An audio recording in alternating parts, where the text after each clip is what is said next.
C'est vrai qu'on a fait un long chemin pour être ici. On a repris ce RER, plein de nostalgie. On s'est fait chier pendant 3/4 d'heure debout parce qu'on n'avait jamais pris le RER à cette heure-là. D'habitude, on prenait dans l'autre sens. À l'époque, on écoutait à l'ESSEC. Et puis on arrive ici un peu fatigué, on n'a pas eu le temps de boire une bière et on arrive pour voir ça. C'est un peu triste. Alors on entend Guillaume Tastel tout d'abord, qu'on nous a annoncé comme un plaideur rappeur. On espérait beaucoup, on a rapidement compris qu'appeler des secs, on n'avait pas tout compris à l'album.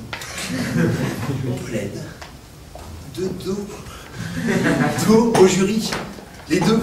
Vous plaidez dos au jury. Les amis, c'est nous qu'il faut convaincre, c'est pas la salle. Il faut nous faire face. Alors Guillaume, tu commences très bien par des remerciements. Il faut jamais faire ça. Il faut jamais remercier personne. Il faut croire en soi.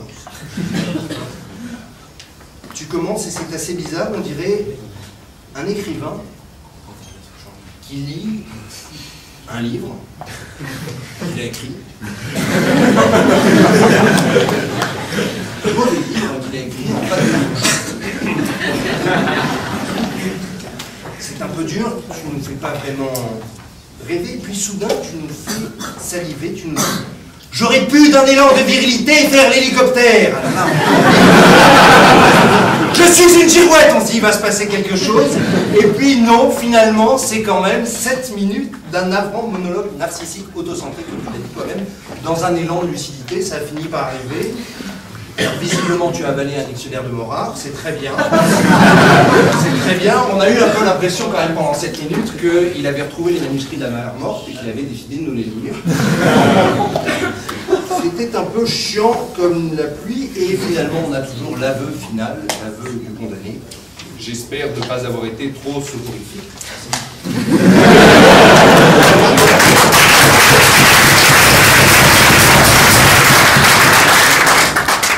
Franchement Guillaume, tu parles, on t'entend et on ne t'écoute pas. Et c'est ça le drame. Alors on a compris, il y avait le droit de réponse. Le droit de réponse qui nous offre pour tous les deux des moments assez savoureux.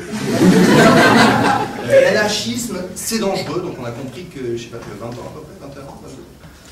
Donc t'es jeune, t'es de droite, t'es chiant. C'est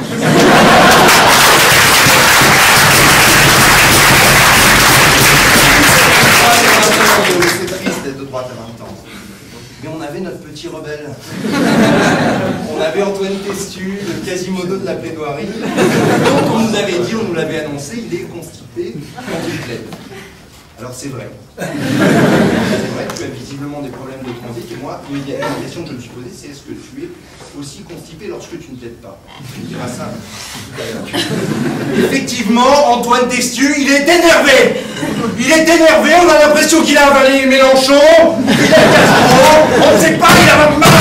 Il en veut aux autres, il a envie de se rebeller, il a envie de tout foutre en l'air, malgré sa mèche, malgré son polo rose, malgré sa grosse montre, il est énervé, il est comme ça. Et voilà, pendant 5 minutes, il s'énerve, on ne sait pas de quoi il parle, parce qu'on n'écoute pas, parce que juste il s'énerve. Alors effectivement, au moins ça passe vite, il se passe des trucs, on ne comprend pas, mais ça passe vite. Et c'est finalement, une fois de plus, le droit de réponse qui nous donne ta vraie nature. Le constitué, oui, tu as eu ton droit de réponse. Et on a découvert effectivement ce que tu étais vraiment. Tu es resté assis. Et tu nous as fait